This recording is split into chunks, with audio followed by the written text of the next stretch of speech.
Letting go without pain does not mean cutting off emotion. Jung understood that pain intensifies when separation is forced, before it is understood.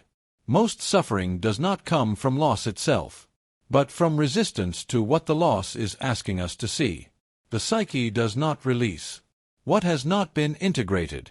This is why trying to move on quickly often creates lingering attachment. What you are really attached to is not the person, but the part of yourself that was activated through them. A memory, a possibility, an unlived future.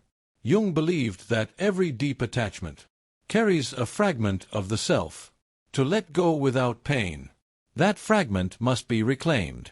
This begins with recognizing that longing is not weakness. Longing is information. It points to something meaningful that wants conscious attention. When longing is denied, it turns into obsession. When it is honored, it transforms into insight. Another shift occurs when the person is no longer seen as the source of fulfillment. They become a symbol, not in a dismissive way, but in a psychological one. Symbols are bridges between the conscious and the unconscious. The person represented something you needed to encounter: security, vitality, recognition, depth. Letting go without pain means asking where these qualities can now be developed internally. This does not erase grief. It gives grief direction. Jung did not believe in bypassing emotion. He believed in carrying it consciously. When emotion is carried consciously, it does not overwhelm the psyche. It reshapes it. Another essential movement is releasing the fantasy of reversal. The unconscious often clings to the idea that something could still change. This fantasy sustains attachment, not because it is realistic, but because it postpones finality. Jung saw finality as a psychological threshold. Crossing it requires mourning, not only the person, but the version of yourself that existed with them. This mourning cannot be rushed, but it can be softened by truth. Truth about what was real. Truth about what was imagined. Truth about what was never going to be. Clarity reduces pain because it removes false hope, and false hope is one of the most exhausting forces in the psyche. As clarity grows, energy slowly returns. Not all at once, not dramatically, but steadily. The psyche begins to reorganize. Habits shift. Attention loosens. The emotional grip weakens. Not because you forced it, but because it is no longer needed to carry unconscious meaning. Jung believed that healing is not forgetting. It is remembering differently. When memory is integrated, it no longer wounds. It informs. And this process continues quietly, reshaping attachment into understanding, and understanding into freedom, without violence to the heart, and without denying what once mattered. As the psyche begins to release its grip, it does not do so in a straight line. There are moments of relief, followed by sudden waves of return. Jung understood this rhythm as part of psychological digestion. What has been meaningful cannot be dissolved instantly. The mind wants resolution. The psyche wants integration. Integration happens through repetition, with awareness. Each time the memory returns, it carries slightly less charge, not because it is fading, but because it is being metabolized. Trying to suppress these returns only strengthens them. The unconscious resists force, but it responds to attention. Attention without judgment is one of the most powerful healing agents. When you observe longing, without acting on it, something subtle changes. You are no longer inside the longing. You are in relationship with it.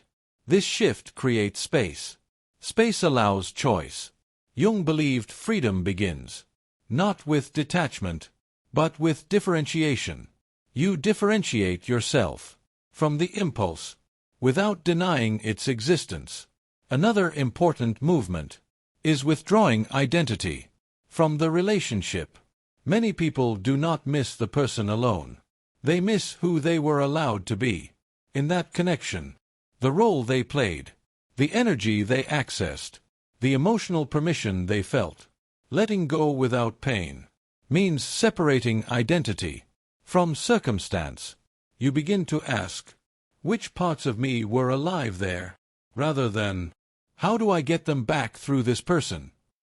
This question redirects energy inward, and inward redirection is the beginning of individuation. Jung believed individuation often accelerates through loss. Loss removes external structure, forcing inner reorganization. This reorganization can feel disorienting, but disorientation is often a sign of psychological movement. The psyche is recalibrating. During this phase, time feels distorted. Some days feel light, others feel heavy.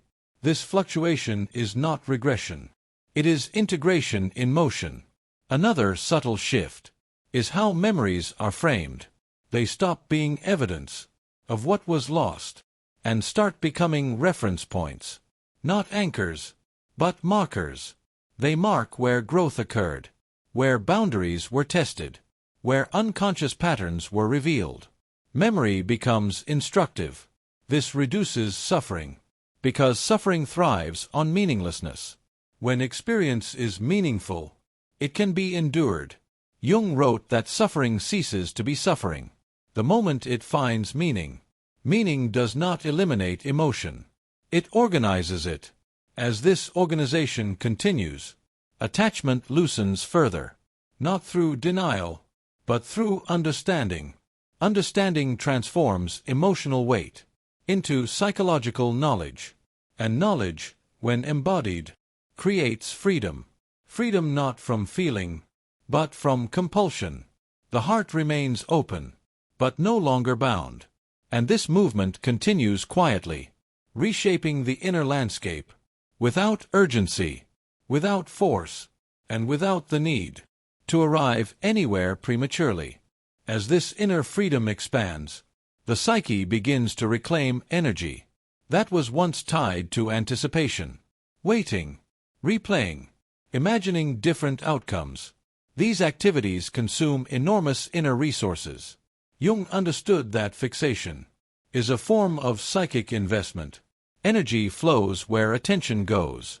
When attention is slowly withdrawn from what no longer responds, that energy does not disappear. It returns. At first, this return can feel unsettling. You may feel restlessness, emptiness, or a vague sense of loss without object. This is not a setback. It is the psyche adjusting to having space again. Space can feel unfamiliar when one has been emotionally occupied for a long time. Jung believed emptiness was not something to be filled immediately. It was something to be listened to. Emptiness often carries the first signals of new orientation. If it is rushed, the psyche fills it with repetition. If it is respected, it reveals direction. During this phase, new interests may emerge quietly. Old habits may lose their pull. You might find yourself less compelled to explain your feelings to others, not because you are withdrawing, but because the process has turned inward. Another shift occurs in how time is experienced. The past loses its emotional gravity. It still exists, but it no longer bends the present around it. You begin to experience moments without immediate reference. This is psychological presence. Presence allows reality to meet you directly. Jung believed that attachment to the past often prevents the future from being perceived. Letting go without pain is not erasing memory. It is releasing its authority. Memory becomes background, not command. Another important development is compassion toward oneself. Not the sentimental kind, but the grounded kind. You recognize that attachment served a purpose. It protected you. It taught you. It revealed unconscious needs. Judging yourself for having loved deeply only renews the bond. Understanding loosens it. Jung did not see attachment as a mistake. He saw it as a stage. Every stage must be honored before it can be transcended. As this honoring continues, emotional neutrality begins to appear. Not indifference, clarity. You can think of the person without collapse and without longing. This does not happen suddenly. It arrives gradually, almost unnoticed. One day you realize the inner dialogue has quieted, the emotional charge has softened, the psyche has completed what it needed to complete, and still the process remains alive, moving forward gently, without force or finality, as understanding continues to replace attachment. As understanding replaces attachment, something subtle happens in the way desire operates. Desire becomes less reactive. It no longer rushes toward what is familiar, nor does it cling to what is unavailable. Jung understood that unconscious desire is driven by repetition. It seeks what feels known, even if it causes suffering. When desire becomes conscious, it begins to differentiate. You start to notice the difference between attraction and compulsion, between connection and dependency. This awareness changes how future bonds form. You no longer confuse intensity with depth. You no longer mistake longing for love. This does not make you colder. It makes you clearer. Clarity allows the heart to remain open, without surrendering its center.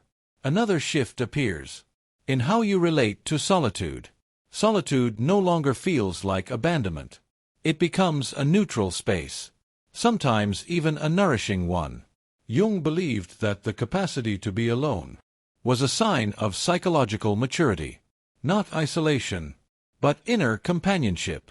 When you can be alone, without feeling diminished, attachment loses its grip, because attachment often compensates for an uninhabited inner world. As the inner world becomes more inhabited, external figures no longer need to carry that weight. This redistribution of weight is essential for letting go without pain. You stop asking another person to hold your meaning. Meaning becomes something you participate in actively. Another layer unfolds in how boundaries are experienced. Boundaries stop being reactions to hurt. They become expressions of self-respect. You do not pull away to punish or protect. You step back to realign. This alignment feels calm. Jung believed calmness was not the absence of emotion, but the presence of proportion. Emotions return to their rightful scale. They inform, without overwhelming. As this proportionality develops, you regain trust in your emotional responses. You no longer fear being pulled back into old patterns, not because the pull disappears entirely, but because you recognize it early. Recognition weakens compulsion. What is conscious cannot dominate in the same way. This is how freedom grows, not through erasing desire, but through relating to it differently. And this relational shift continues quietly, reshaping future choices, future connections, and future endings, without bitterness, without denial, and without the need to close the heart in order to move forward. As the heart remains open without being bound, the psyche begins to reorganize its expectations. You no longer expect another person to resolve unfinished inner conflicts. This shift is subtle, but it changes everything. Jung understood that many relationships are unconsciously recruited to solve internal problems. When this recruitment stops, connection becomes freer. You can meet another person without turning them into a task or a remedy. This freedom reduces pressure. Pressure is one of the hidden sources of pain. In attachment, another transformation appears in how memory is held. Memories stop pulling you backward. They become neutral images that can be visited without emotional collapse. This neutrality does not mean the past lacked value. It means its work is complete. Jung believed the psyche knows when a process has reached fulfillment. It signals this through emotional quiet. Silence replaces rumination. Presence replaces replay. This does not happen through effort. It happens through completion. Another layer emerges in how you relate to uncertainty. Uncertainty no longer feels threatening. It feels spacious. You are no longer rushing to define what comes next. The need for immediate replacement dissolves. Jung saw this patience as a sign of psychological trust. Trust that life will respond when the inner posture is aligned. This trust reduces anxiety, not by controlling outcomes, but by loosening the need to. As anxiety softens, the nervous system recalibrates. Sleep deepens. Breathing slows. Attention stabilizes. These bodily shifts are often the first signs that letting go is truly happening. The body releases before the mind does. Jung emphasized that psychological change is always embodied. When the body no longer braces, the psyche follows. Another quiet change appears in how you speak about the person. Your language loses emotional charge. You no longer defend or accuse. You describe rather than react. This shift in language reflects an inner shift in position. You are no longer inside the story. You are in relationship to it. And relationship is always more spacious than identification. As this spaciousness grows, new possibilities begin to register, not as urgency, but as curiosity. Curiosity is a sign that energy has returned to the present, and presence is the ground on which new bonds form, without repeating old patterns. This movement continues gently, without forcing resolution, allowing the psyche to settle into a new equilibrium, where attachment has softened into understanding, and understanding continues to shape the path forward. As this new equilibrium settles in, the individual begins to sense that letting go was never about loss. It was about repositioning oneself in relation to memory, to desire, and to the inner life. Jung believed that every attachment carries a lesson. When the lesson is learned, the bond no longer needs to hold. This does not erase affection. It transforms it. Affection becomes quiet respect for what once served a purpose. The psyche no longer pulls backward, because it has integrated. What was unfinished, what once demanded attention, now offers insight. This is why letting go without pain is possible, not because pain is denied, but because it is understood. Understanding reorganizes emotion, and reorganized emotion no longer overwhelms. Another realization emerges. As the process nears completion, you see that the person was never meant to stay forever. They were meant to open something, a door, a question, a capacity. Once opened, it belongs to you. Jung believed relationships are often initiations. They initiate us into deeper awareness of our needs, our patterns, and our potential for growth. When the initiation is complete, holding on becomes unnecessary, not tragic, not dramatic, simply unnecessary. This realization brings calm, a calm that does not require explanation. You can carry the memory without longing, and the future without fear. The heart remains open, but no longer anchored to the past. This openness is not emptiness. It is readiness. Readiness for connection that does not repeat old wounds. Readiness for love that does not require self-abandonment. Readiness to choose without compulsion. And in this readiness, the final movement occurs. You release not the person, but the role they played in your inner world. And with that release, the psyche completes its work. What remains is not loss, but alignment.